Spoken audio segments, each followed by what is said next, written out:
This is exactly what Pembroke's all about for me. Amazing routes, perfect rock and good gear.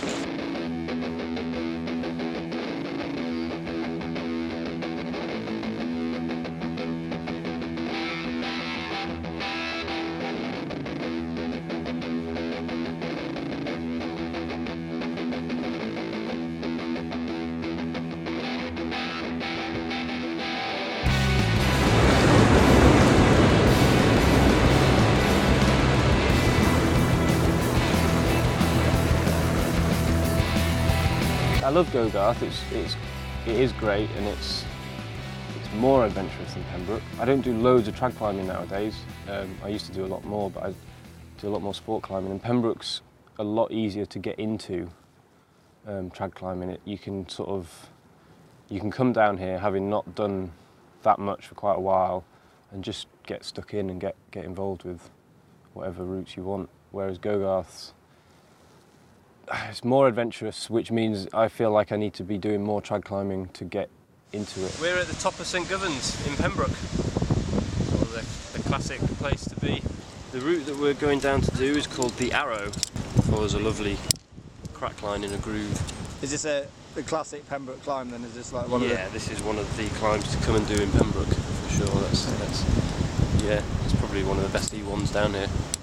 The Arrow is quite a good E1 to sort of test yourself on in terms of pushing your grade, because there's a lot of gear on it. The start's a little bit tricky, it's a bit steep. You need to make sure you find some good gear. It's just a great route with it's a great position. It's just everything about Pembroke that's really good. It's got great gear, great rock, superb moves. It's a long route, and it's quite easily accessible to everyone. It's popular, but it's not too polished because the rock down here is quite rough and quite sort of sharp and prickly. It doesn't polish up that quickly. It is one of the more well-trafficked routes down here just because it's such a good route at such a great grade for people to climb. Pretty much everyone does it who comes down here, whether you're climbing hard or whether you're just leading E1s. But the rock doesn't polish up too much down here.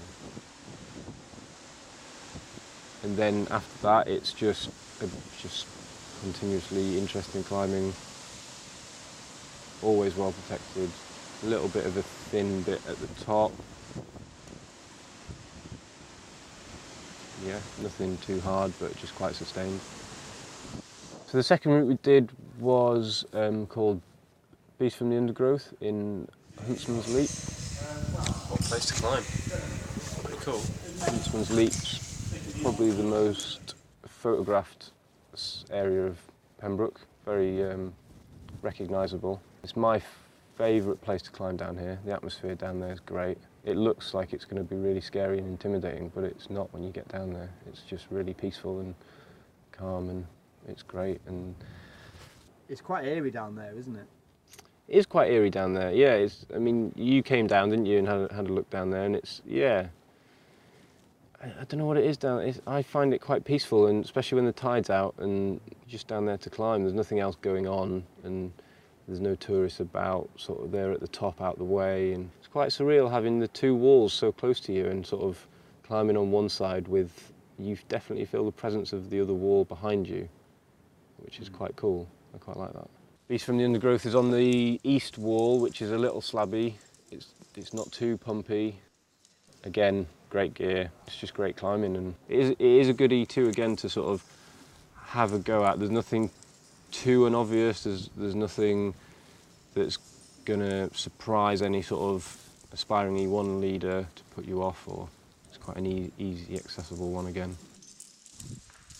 Oh, there's maybe a little bit less gear. The Arrow's got gear wherever you want. Beast from the Undergrowth is there's a little bit less gear on it, so you've got to place.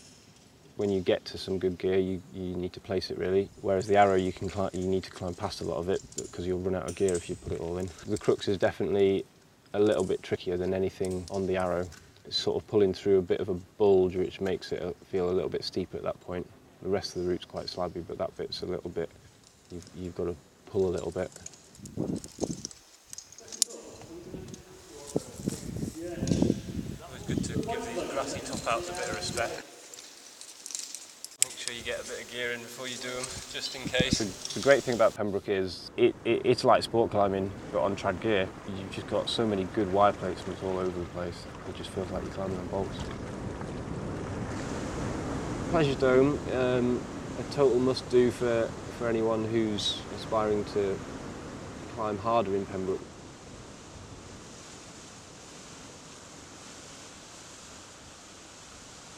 It's quite significantly harder than the E1 and the E2 we did. It's a lot steeper, a lot more involved, quite intimidating. It traverses a lot, so your rope work needs to be good. And it's quite a tough E3 really. It's sort of at the top of the grade, so it is a great introduction to the steeper, harder routes here. It's definitely one to sort of test yourself on before you do any of the E4s and E5s. It's got quite a tricky fingery crux on it at the end of the traverse, which feels quite exposed and intimidating. You've got the sea crashing below you, the wall's quite steep below you, so it cuts away. And it goes through territory that an E3 shouldn't go through. It feels like it should be E5, but it's not. And I think that's what makes a good route very special. There's not that many routes where you look at it and go, you can't climb through there at that grade, but you can, and it definitely adds to the experience. The route Pleasure Dome that we've just done, classic E3, but pretty top end for the grade. It's a tough one, definitely. I think it's a really good introduction to the harder routes in Pembroke. What a superb route. If you can lead this, it leaves you in good stead to move on to E4s and E5s here. What a lovely day in Pembroke. Yeah. What you come down for, a long way to come, but when it's like this, it makes it all worthwhile.